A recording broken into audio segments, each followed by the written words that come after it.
let's talk about the Hawks real quick before we go to break, just because we don't really have much to talk about. The Hawks look really good in Abu Dhabi.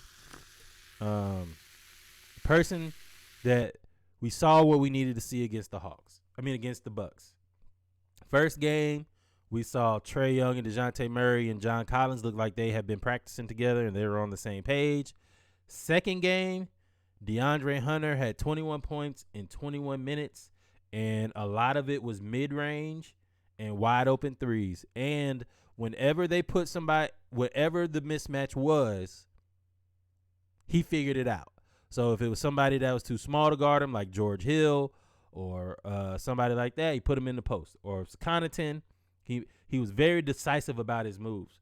The Hawks, if they can play like this. If he can be this guy. The Hawks are a scary team. The Hawks are a scary team if he can be this guy. And this is why we always tell people he could be the very best person on this team. It ain't nothing you can do with this guy. And I don't care. I need to recheck his height. I saw the team picture. Yeah, he's 6'9". He definitely looks like the second tallest person on the team. Yeah, he's gotten taller. I don't know if it's the shoes. Dribbling. And this is probably what it looks like if you spend a whole summer working out and getting better in your game instead of rehabbing. Yeah. And unfortunately, we see Jalen Johnson kind of going through the same thing of first 2 years just straight rehabbing, kind of like Onyeka Okongwu. Yeah. So, but he looks good, man. He looks really good. The Hawks look good. Trae Young had 31 points in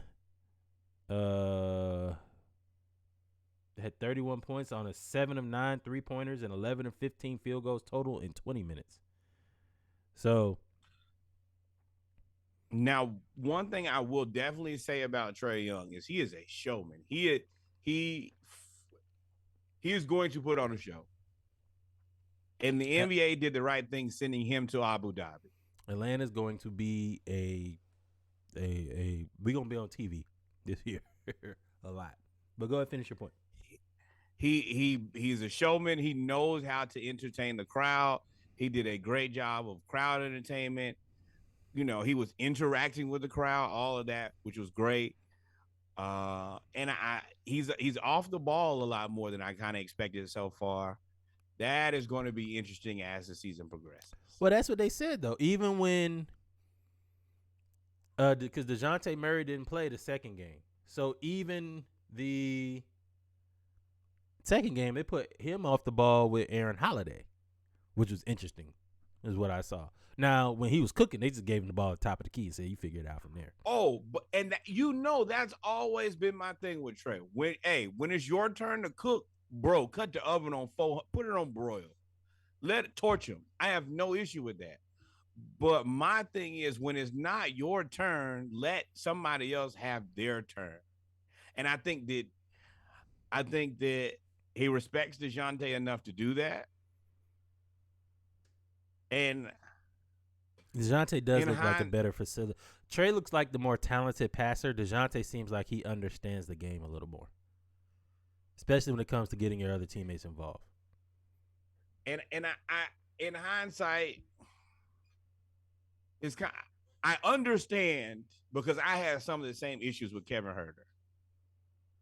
Some of the same very issues with Kevin Huerter. He used to say all the time. He used to look scared. He used to look red all the time. But as a player, you kind of got to get your guy, because you might not always be able to force your trade, but you got to help your guy get to that next level, man. That is going to be fundamental. What they call it? What? Roughing the passer, even though he stripped him of the ball and was going after the ball. They called it. Where was he supposed to go? Wow. Y'all, okay, so we're watching the game live, the Chiefs versus the Raiders. They just called another roughing the passer on Chandler Jones after he strip sacked Derek Carr. They called roughing the passer for 15 yards. That's 3 weeks in a row. Too, boy. Boy, Andy Reid is mad. He's calling the refs over like, y'all need to come talk to me. Oh man, but back to it. This might be a weekend like Tua last weekend where you have to really reevaluate some rules quick. You see that Tua has now changed the concussion protocol in 2 weeks. That is bad, especially that's a game changing play right now. They're down 10. That put them inside the 40. Speaking of crowd, it looks like your man Jay Crowder has emerged. Atlanta has emerged as a suitor for Jay Crowder. The thing about this is, I don't know what you give up for him, and I don't know where he fits. The bench, backup 3. Well, here's the thing about him. The thing about Jay Crowder and being on the bench is allegedly, he wants a contract extension, and he wants Tom Brady rule, Russ. He wants a contract extension, and the Suns approached him about benching him and having him come off the bench for Cameron Johnson. Isn't that his name? Yep, from North Carolina, correct. So they paid him they paid him more money. I mean, at the end of the day, as Gilbert Arenas said, hey, you making $400,000, we paying this man $7 million. We stop. They haven't paid him yet. Christian Johnson, he's still on the he's next in line to get paid. And long term, that's the guy who you're gonna pay. But I would have waited another year. Just like we're waiting another year on DeAndre Hunter, you should wait another year on Christian Johnson. Because Crowder today is a better basketball player than Christian Johnson. So I don't see where he fits on the Hawks. Because if he doesn't want to start, if he wants to start, then we don't got nothing for him. Because I don't think he's better than DeAndre Hunter. No. When they're both healthy. He is more dependable because he's more healthy. But talent-wise, he's not better than him. We just saw 21 points in 21 minutes. I'm pretty sure that they're rocking with that. Shout out to my dad. Pops Davis was good. I'm glad you signed in now because I was cussing earlier about Tom Brady. But the Hawks, I don't see the Hawks going after Jay Crowder, man. I'm not going to. I don't see where he fits. If he comes off the bench, then you got to give up the Holiday brother, which is cool. They're both on expiring contracts.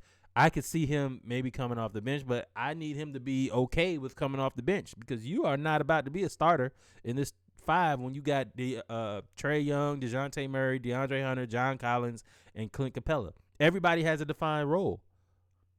And you're not going to be the primary focus on the bench either because we got Bogey. Bogey is the shooter.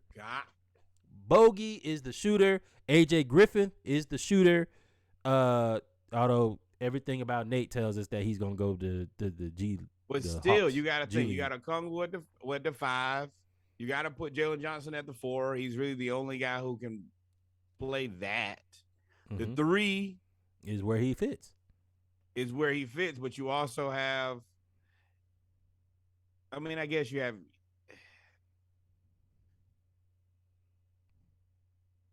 I was thinking like you need more 3-point shooting because you're not going to get it out of Jalen Johnson nor Onyeka Okongwu. But you got Bogey. He would have to be okay with being a spot up shooter and defender. That is the only thing. That is his only role. If he wants to do anything, does with Phoenix.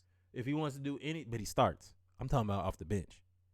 Oh yeah, that is the tough part. You're going to a worse team with a lesser role.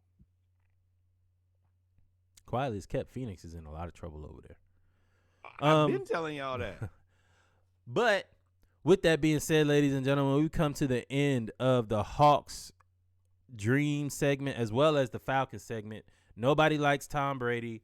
AJ, nobody wants to talk about the Lakers and everything. You know, the only time we really talk about the Lakers is to say RIP to Kobe. Y'all are full of bandages, and y'all are sponsored by all of the emergency rooms across America because y'all cannot stay healthy to save anything. Chopper out, let it AJ, sing, baby. Don't come over here talking that trash. You missed the Braves segment. I was waiting on you to chime in about the Dodgers. But it's cool.